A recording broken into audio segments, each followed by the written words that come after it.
Hey guys, चलिए आज शुरू करते हैं आपकी क्लास 10th की लिटरेचर की बुक फर्स्ट फ्लाइट की poem and the title is the ball poem.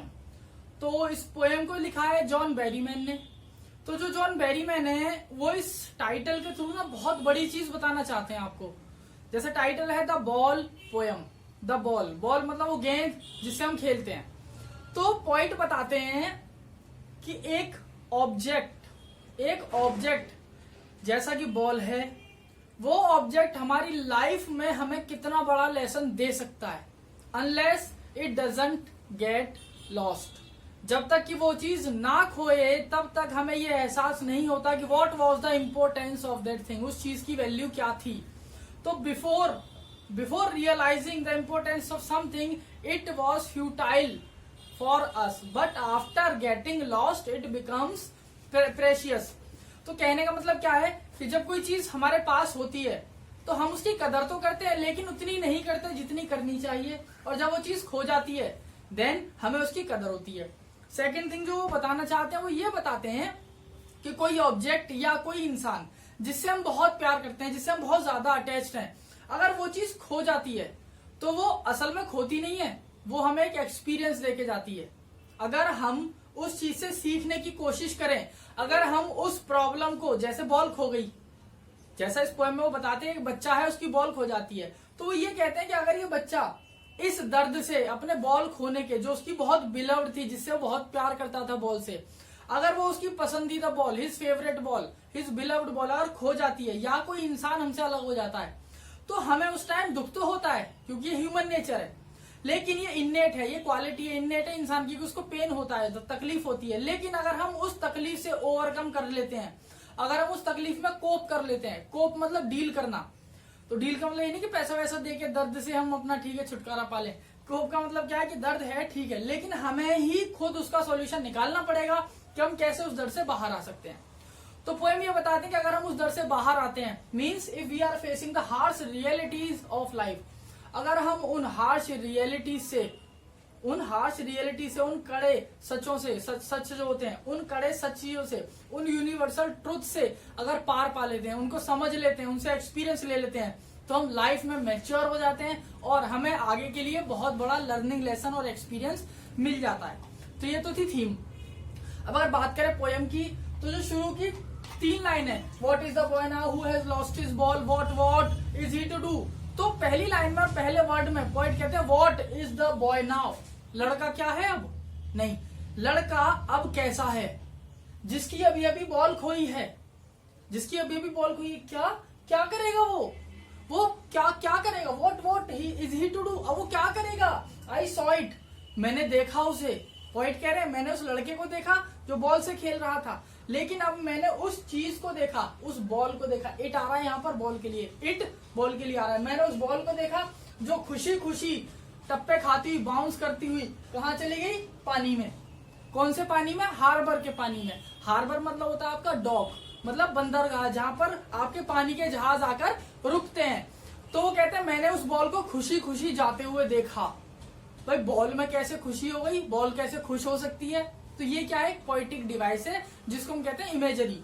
Imagery मतलब हम अपने आप से मान लेते हैं कुछ भी सोच लेते हैं, हम उसको सच मान लेते हैं, तो that is known as imagery. अब पोएट ने मान लिया बॉल खुश है, लेकिन बॉल खुश क्यों है, तो इसका लॉजिक ये है कि बॉल असल में खुश नहीं है, लेकिन पोएट ये चाहते हैं कि बॉल खो जाए, बॉल खुशी खुशी चली जाए, और जो लड़का है वो क्या हो जाए, मैच्योर हो जाए। उसको तकलीफ तो होगी बॉल खोने की, लेकिन ये वही समय है जहां से ये मैच्योर हो पाएगा, जहां से ये सीखेगा कि अगर लाइफ में मुश्किलें आती हैं तो हमें उनसे कैसे निपटना है। How do we have to deal with the harsh realities, how do we have to cope with the difficult situations. Next वो कहते हैं no use to say O there are other balls. हाँ भाई लड़का नई बॉल तो ले सकता है, भाई और भी बॉल ले सकता है, लेकिन वो बॉल जो थी वो उससे अटैच थी, ये लड़का उस बॉल से अटैच था, मतलब इनके बीच में बॉन्डिंग थी। अब बॉल तो नॉन लिविंग है, लेकिन उन्होंने यहाँ क्या यूज करा, imagery.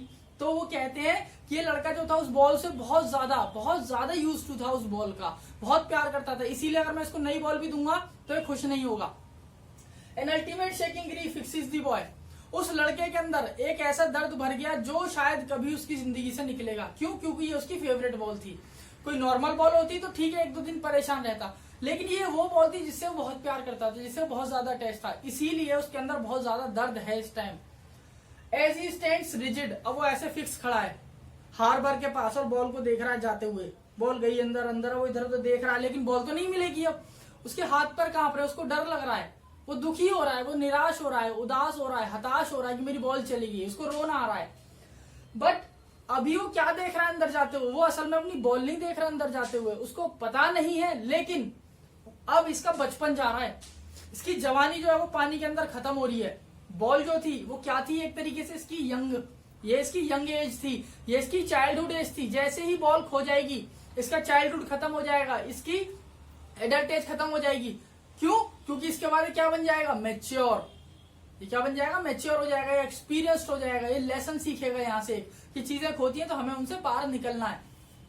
His ball went, I would not intrude on, मैं चाहूं तो उसको रोक सकता हूं, नई बॉल दिला सकता हूं, उसको पैसे भी दे सकता हूं। डाइम, डाइम का मतलब होता है, यूएस की करेंसी थी बहुत पहले, तो डाइम का मतलब था 10 सेंट, 10 सेंट। तो वो कहते हैं मैं उसको 10 सेंट दे सकता हूं या उसको नई बॉल दे सकता हूं, लेकिन ये सब वर्थलेस है, क्योंकि बच्चे का जो अटैचमेंट था वो उस बॉल से था, बच्चे की जो फीलिंग थी वो उस बॉल से थी। तो अल्टीमेट हमें क्या पता चला अभी तक, कि हम एक लिविंग हो या नॉन लिविंग चीज हो, हमारा अटैचमेंट किसी से भी हो सकता है। Now he sense is his first responsibility, और अगर मैंने उसको नई बॉल दिला दी, मैंने उसको पैसे दे दिए, तो इसका मतलब ये होगा कि ये जो इसकी रेस्पॉन्सिबिलिटी है, ये इस रेस्पॉन्सिबिलिटी को नहीं समझेगा, इसीलिए मैंने इसको बॉल नहीं दिलाई, इसीलिए मैंने इसको पैसे नहीं दिए नई बॉल के लिए। अब ये क्या करेगा, ये रेस्पॉन्सिबल बनेगा, ये मैच्योर्ड हो जाएगा और ये नई चीजें सीखेगा, नए लेसन सीखेगा। अब अगर बात करें पोएटिक डिवाइस की, तो ये बेसिकली 2 स्टैंजा हैं जो अभी मैंने पहले पार्ट में बनाया, क्योंकि पोएम बहुत लंबी है और बहुत लेंथी भी है। तो बात कर लेते हैं पोएटिक डिवाइसेस की। तो पहली है एनाफरा। एनाफरा का मतलब होता है सेम वर्ड का रिपीट होना, जैसे आपने देखा होगा फर्स्ट लाइन में व्हाट एंड देन व्हाट, पहली और तीसरी लाइन में सेम वर्ड यूज हो रहा है, दैट इज व्हाट। बॉल, ये जो वर्ड है बॉल, ये बहुत बार यूज हुआ है, सो इट इज एनाफरा। अगर बात करते हैं मैरिली, मैरिली, तो मैरिली और मैरिली ये भी 6th और 8th लाइन में 2 बार यूज हुआ है, तो ये क्या हुआ आपका एनाफरा। अब अगर बात करते हैं एसोनेंस की, सेकंड आपका पोएटिक डिवाइस। एसोनेंस मतलब वॉवेल साउंड आना, तो the boy who lost the ball, boy aw, lost aw, तो इन सब में वॉवेल साउंड आ रहा है, इसीलिए क्या हुआ आपका एसोनेंस। थर्ड है इमेजरी, अभी मैंने आपको बता दिया मैरिली मैरिली, ये इमेजरी है क्योंकि बॉल तो खुश हो नहीं सकती। नेक्स्ट रिपीटिशन, रिपीटिशन मतलब एक ही वर्ड बार बार रिपीट हो, जैसे थर्ड लाइन में आपका वॉट वॉट 2 बार आ गया, तो ये वो आपका रिपीटिशन। नेक्स्ट और लास्ट जो है ये आपका एसिंडेंटन। असाइनडेंटन एक आपकी पोएटिक डिवाइस होती है जो शायद कोई बताता नहीं है। तो असाइनडेंटन का मतलब होता है जहां पर 2 वर्ड एक साथ जुड़ने हो किसी कंजंक्शन के थ्रू, जैसे राम और श्याम भाई हैं, तो Ram and Shyam are brother, and आ गया। अब ऐसे ही यहाँ पर जो आपकी सेकंड लास्ट लाइन है, a dime and another ball is worthless. A dime मतलब अगर मैं उसको सिक्का दूं, नोट दूं और उसको एक बॉल दूं, दूसरी बॉल दूं, तो ये उसके लिए वर्थलेस होगा। यानी इन दोनों वर्ड्स के बीच में, डाइम और अनदर के बीच में एक वर्ड आना चाहिए, तब ये सेंटेंस कंप्लीट होगा, एक कंजक्शन लगेगा तब सेंटेंस पूरा होगा, लेकिन पोएट ने नहीं यूज किया, so that is known as asyndeton, मतलब जहां पर कंजंक्शन आना चाहिए पर हमने नहीं लगाया। तो बात करते हैं थर्ड स्टेंजा की। तो पोएट कहते हैं in a word of possessions people will take balls will be lost always little boy।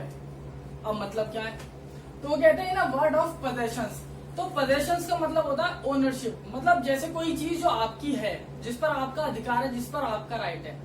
लेकिन यहाँ पर ना ओनरशिप की वो किस तरीके से बात करते हैं, तो ये कहते हैं कि in a word of possession, in a word of ownership, मतलब कोई चीज जो हमारी है। सपोज मुझे इस मार्कर से बहुत प्यार है, बहुत ज्यादा प्यार है, पीपल विल टेक अवे, लोग इसे ले जाएंगे। जैसे तुम्हारी बॉल पानी में चली गई, तो अभी तो ये कोइंसिडेंस था या ये दिक्कत थी कि चलो ठीक है तुम्हारी बॉल पानी में चली गई, लेकिन ये दुनिया ऐसे ही लोगों से भरी हुई है। तो आप इस बॉल से ये एग्जांपल ले सकते हैं कि जिस तरीके से आपकी बॉल खो गई, इसी तरीके से जरूरी नहीं है कि आगे भी आपकी कोई चीज खोए या आपका कोई बिलव्ड वन खत्म हो जाए, डेथ हो जाए उसकी। ऐसा भी हो सकता है कि ये जो दुनिया है इसमें बहुत सारे इम्पोस्टर इम्पोस्टर लोग आपको मिलेंगे। इम्पोस्टर मतलब बहरूपिया, जो सामने से कुछ है, जो पीछे से कुछ है, जो बैक स्टैबिंग करने वाले हैं, जो पीछे से छुरा घोंपने वाले हैं। तो आपको दुनिया में ऐसे बहुत लोग मिलेंगे मेरे बेटे, जो आपकी बॉल लेकर चले जाएंगे। मतलब ऐसे बहुत लोग मिलेंगे जो आपसे आपकी खुशी देखकर खुश नहीं होंगे, जो आपकी खुशी देखकर खुश नहीं होंगे, यानी जिस चीज से आप प्यार करते हैं वो उस चीज को लेकर चले जाएंगे। तो मेरे बेटे ऐसी पता नहीं कितनी बॉल्स होंगी। बॉल्स क्या है यहाँ पर? अब परेशानियां। बॉल्स क्या है यहाँ पर? अब आपकी चीजें जिनसे आप प्यार करते हैं। तो दुनिया ऐसी लोगों से भरी हुई है जो आपकी चीजें इधर से उधर उठाकर ले जाएगी। तो मेरे बेटे उसके लिए रोने की जरूरत नहीं है। क्यों? क्योंकि कोई भी इंसान जो आपकी बॉल लेकर जा रहा है, जो आपकी अच्छाइयां, जो आपकी खुशी लेकर जा रहा है, वो आपको कोई भी चीज वापस लाकर नहीं दे सकता। ना ही पैसे से, ना ही आपको कंसोल करके, कंसोल मतलब आपको तसल्ली देके, झूठी तसल्ली देके। तो इसके लिए मनी इज एक्सटर्नल। मनी क्या है? एक्सटर्नल है। मतलब अगर आप बाहरी दुनिया में देखोगे, लोगों को देखोगे, तो they are trying to show off. वो क्या करते हैं? शो ऑफ करते हैं। अरे तेरी बॉल खोगी बेटा, कोई बात नहीं, मैं ले आऊंगा। तो बेसिकली वो आपको बॉल नहीं देना चाहते, वो आपको क्या कर रहे हैं? झूठी तसल्ली दे रहे हैं। And moreover they are indirectly demoralising you. वो क्या कर रहे हैं? आपको डीमोरलाइज कर रहे हैं। तो best option is to get out of that situation. सबसे अच्छा क्या है कि पैसा ठीक है आएगा चला जाएगा, लेकिन लोग आपको पैसे का लालच देंगे, लोग आपको बहुत सारी चीजें दिखाएंगे, पर आपको क्या करना है उस कंडीशन में जब आप टफेस्ट सिचुएशन में है, अपनी सबसे प्यारी चीज खो चुके हैं। तो बेस्ट ऑप्शन है अपने आप से बात करें, अपने लिए टाइम निकालें। तो बेटा तुम्हारी बॉल खो चुकी है, अब तुम्हें ये चीज जाननी होगी कि तुम्हें ही अकेले मिलकर इस प्रॉब्लम का सॉल्यूशन निकालना है। अभी बॉल खोई है, कल को हो सकता है दुनिया तुमसे तुम्हारी बहुत अच्छी चीजें छीन ले। तो उस कंडीशन में भी तुम्हें खुद के लिए खुद को ही आगे रखना होगा और खुद से ही तुम्हें उन सारी प्रॉब्लम्स का सॉल्यूशन निकालना होगा। ही इज लर्निंग, और वो क्या कहते हैं? ये लड़का सीख रहा है। Well behind his desperate eyes, इसकी आंखों में एक चमक है। मतलब ठीक है बॉल खो गई, इसको दुख है, लेकिन मैं जानता हूं ये जो लड़का है जिसकी बॉल खोई है, ये इस सिचुएशन से आगे निकल जाएगा। He will deal with that situation. The epistemology का मतलब होता है नॉलेज, ज्ञान। The epistemology of loss, how to stand up, knowing what every man must one day know and most know many days how to stand up। देखो इस line में वो क्या कहते हैं? वो ये कहते हैं ये जो ज्ञान है ना किसी चीज को खोने का, अब इंसान को क्या कोई नॉलेज होती है कि कोई मेरी चीज खो जाएगी तो मुझे उस पर कैसे रिएक्ट करना है? नहीं। लेकिन जब हम एक बार किसी चीज को खो देते हैं, उस पर रोने लगे, दोबारा खोएगी तो दोबारा रोना आएगा। तो सबसे अच्छा क्या है? उसी समय उस सिचुएशन से डील करो कि भैया ठीक है खो गई, दुख है, grief is there, but I have to get out of that situation anyhow. मुझे सिचुएशन से किसी भी तरीके से बाहर निकलना है। और जब आप पॉजिटिव एटीट्यूड रखेंगे, ऑप्टिमिज्म रखेंगे, तो एक समय पे आके टाइम उस दर्द को खत्म कर देगा। खत्म नहीं करेगा तो कम कर देगा। यानी अल्टीमेटली क्या होगा? आपको लर्निंग मिलेगी, आपको एक्सपीरियंस मिलेगा। और क्यों? क्योंकि आपने प्रैक्टिकल किया है। आप बॉल खो चुके हैं तो दोबारा खोएगी तो आपको ये रियलाइज हुआ कि यार पहले खोई थी तो इस बार अब इतना परेशान नहीं होना। ठीक है खो गई, प्यार करता था, अच्छी बात है, बहुत अच्छी बॉल थी, बहुत अच्छी बात है, लेकिन आगे मुझे कैसे डील करना है? तो सिर्फ बॉल खोने का मतलब बॉल खोना नहीं है। बॉल खोने का मतलब क्या है कि आपको लाइफ में बहुत सारी डिफिकल्ट सिचुएशंस मिलेंगी और आप उनसे डील कैसे करते हैं ये आपके ऊपर डिपेंड करता है। और पॉइंट कहते हैं जो लड़का है ये अपने नॉलेज से, अपने प्रैक्टिकल से, अपनी लर्निंग से, अपने एक्सपीरियंस से इस सिचुएशन से निकल जाएगा। हो सकता है इसको एक दिन लगे, हो सकता है एक साल लगे, हो सकता है इसको पूरी जिंदगी लग जाए, क्योंकि ऐसा बहुत सारे लोगों के साथ होता है जो हाउ टू स्टैंड अप, जो ये नहीं समझ पाते मुझे इस सिचुएशन में कैसे स्टैंड अप करना है। स्टैंड अप का मतलब ये नहीं है खड़ा हो जाना, स्टैंड अप का मतलब है उस सिचुएशन को फेस करना। तो ये कहते हैं एक समय पर आके ये लड़का इस सिचुएशन को डील कर लेगा और ये अभी भी कोशिश कर रहा है। अब बात कर ले जल्दी से पोएटिक डिवाइस की। तो इस वाले स्टैंजा में आपकी पहली पोएटिक डिवाइस है ऑलिट्रेशन। ऑलिट्रेशन का मतलब होता है सेम इनिशियल वर्ड, पहला वर्ड जो सेम हो, जैसे buys a ball black. Third line है बाइज अ बॉल ब्लैक। तो तीनों जो वर्ड है बाइज बॉल बैक, तीनों बी से शुरू हो रहे हैं, तो that is alliteration. Next is your assonance. Assonance का मतलब होता है जहां पर आपका वोवेल का साउंड आए।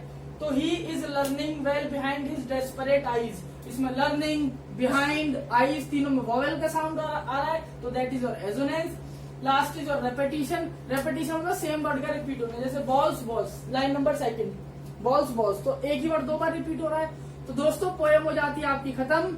मिलते हैं बहुत जल्द किसी नई पोएम के साथ। वर्ड मीनिंग सारे मेंशन हो चुके हैं, सारे stanza with poetic device everything they had been told. तो बहुत जल्दी मिलते हैं नई पोएम के साथ। Till then thank you guys and you can have the screenshot.